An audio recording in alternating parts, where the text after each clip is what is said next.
কৃষ্ণ আরাধন, সর্বদেবতার হয় আগমন। তাই আজকে এই নামযজ্ঞে সমস্ত দেবগণের আগমন ঘটেছে, সবাই এসেছে। কারণ তারা কথা দিয়েছিলেন যেখানে নামযজ্ঞ হবে সেখানে আমরা সবাই চলে যাব। তাই নামযজ্ঞটার গুরুত্ব এই জন্য বেশি, কলিকালে ধর্ম হয় নাম সংকীর্তন, চারি যুগে চারি ধর্ম জীবেরই। কারণ এতই কলিতি নাহি তো পর্যন্ত যেজন ভজে কৃষ্ণ তার মহা। তাই যারা কৃষ্ণ ভজন করে, কৃষ্ণ নামে আসে, নাম যজ্ঞ শ্রবণ করে, তারা মহাভাগ্যবান, ভাগ্যবতী হয়।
ধ্যান করলে যা হয়, ত্রেতা যুগে 1 বছর যজ্ঞ করলে তা হয়।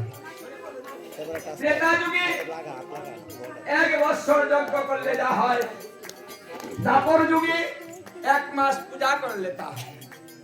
দ্বাপর যুগে 1 মাস পূজা করলে যা হয়, এই কলিকালে একদিন হরিনাম সংকীর্তন করিলেই তা হয়।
বেদব্যাসমণি বললেন, হে কলিকাল, তুমি ধন্য। কারণ তুমি যা করেছো, যা এনেছো, ওটা সত্য যুগেও আসেনি, ত্রেতা যুগেও আসেনি, তারপরেও আসেনি। এটা এসেছে কলিকালে। তা প্রত্যেক কলিতে নয়, এই কলির বিশেষত্ব বেশি, কারণ এই কলিটা হচ্ছে সেই কলি যে কলিতে রাধা কৃষ্ণ দুই দেহ এক হয়ে গৌর হয়ে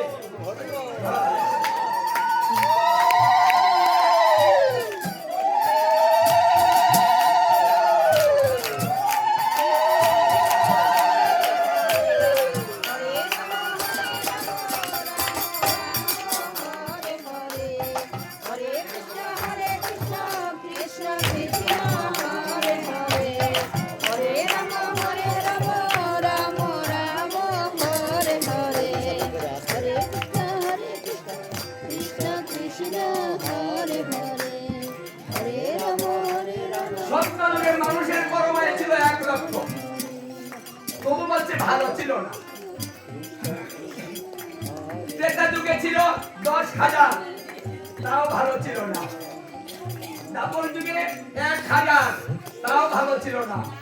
কলিকালে 100 বছর, এখন ভালো হয়েছে। তাহলে বেশি ভালো নয়, কম ভালো। কারণ কমের মধ্যে যদি ভালো সুযোগ হয়, গোবিন্দকে ধরা যায়, তাহলে আয়ু কম হলেও জনম সার্থক।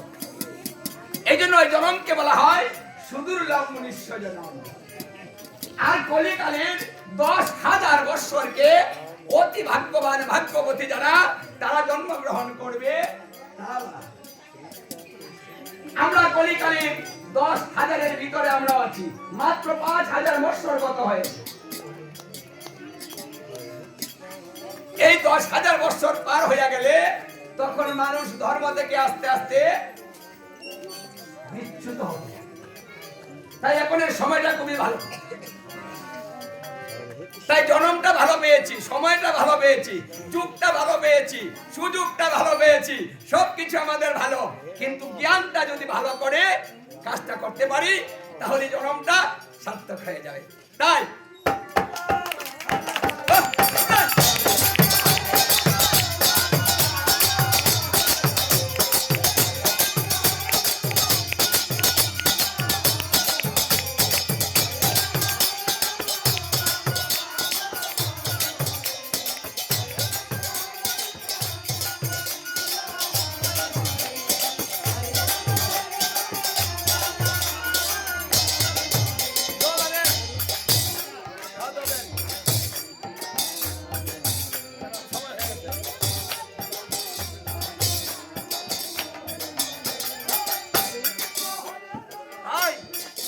এখানে যদি একটা